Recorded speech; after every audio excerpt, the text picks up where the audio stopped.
আচ্ছা মা, আমি কেমনে হইলাম? ও ছোট ছেলে, ওকে অন্যভাবে বুঝাতে হবে। হয়েছে কি, একদিন আমি ছাদের উপরে বসে আছিলাম, তখনই একটা পরী তোমাকে কোলে করে নিয়ে এসে আমার কাছে দিয়ে গেছে। আহারে, আব্বাই পরিডারও ছাড়লো না। দোস্ত, আমার কাছে তোর বড় বোনের বিয়ের জন্য একটি ছেলে আছে। ছেলের নাম কি? আবুল। তার ছেলে কি করে? বাবার বড় ব্যবসা আছে। ও আচ্ছা। বল্টু, তুই কয়েকদিন আগে আমার বোনের বিয়ের জন্য একটি ছেলের কথা বলছিলি না? হ্যাঁ। আমি খোঁজ নিয়ে জানতে পারলাম ছেলের নাকি বাবাই নাই, কিন্তু তুই যে বললি ছেলের বাবার বড় ব্যবসা আছে। আরে ছাগল, বাবার ব্যবসা মানে হলো ছেলেটা বাবা কেনা বেচা করে। ভাই, আপনার দোকানে কলা আছে? হ্যাঁ আছে। একটা কলার দাম কত?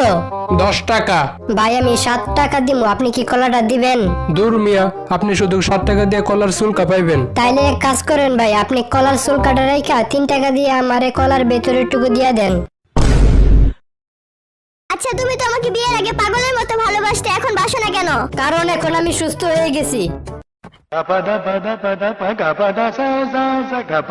আমি ওয়াদা করেছি আমি আর কখনো বাজি ধরবো না। আমি জানি তুই এই ওয়াদা পালন করতে পারবি না। কি বললি? আমি এই ওয়াদা পালন করতে পারবো না? আচ্ছা বল, কত টাকার বাজি ধরবি? আজকে রাস্তায় একটা 100 টাকার নোট পাইছিলাম। তোর ভাগ্য তো অনেক ভালো। আরে না, টাকাটা জাল ছিল তাই ফেলে দিয়েছি। তুই কেমনে বুঝলি টাকাটা জাল ছিল? ওই টাকাতে 1-এর পর 3টা শূন্য লেখা ছিল। জীবনে দেখছোস 100 টাকার নোটে 1-এর পর 3টা শূন্য থাকে? 100 টাকার নোটে তো 1-এর পর 2টা শূন্য থাকে। স্যার, কালকে আমি আপনাকে সেলুনে ঢুকতে দেখছিলাম। ও তাই নাকি? হ্যাঁ স্যার, আমার একটা জিনিস জানতে ইচ্ছা করতেছে। কি জিনিস? আপনার তো মাথায় চুলও নাই, আবার মুখে দাড়িও নাই, তাহলে আপনি সেলুনে কি কাটাইতে গেছিলেন? আচ্ছা বল্টু, বলতো বিবাহিত আর ব্যাচেলরদের মধ্যে পার্থক্য কি? স্যার, ব্যাচেলরদের খাট শুধু ভূমিকম্পেই কাঁপে। বল্টু, আজকে এত দেরি করে বাসায় আসলে কেন? আজকে অফিসে অনেক কাজ ছিল তাই দেরি হয়ে গেছে। কিন্তু তোমার শার্টে লিপস্টিকের দাগ কেন? আরে, এই দাগ কেমনে আসলো? আমার গায়ে তো তখন কোনো শার্ট ছিল না।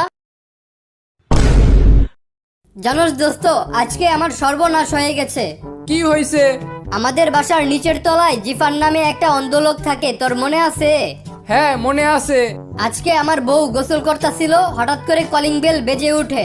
তারপর? তারপর আমার বউ বাথরুম থেকে জিজ্ঞাসা করলো কে আসছে।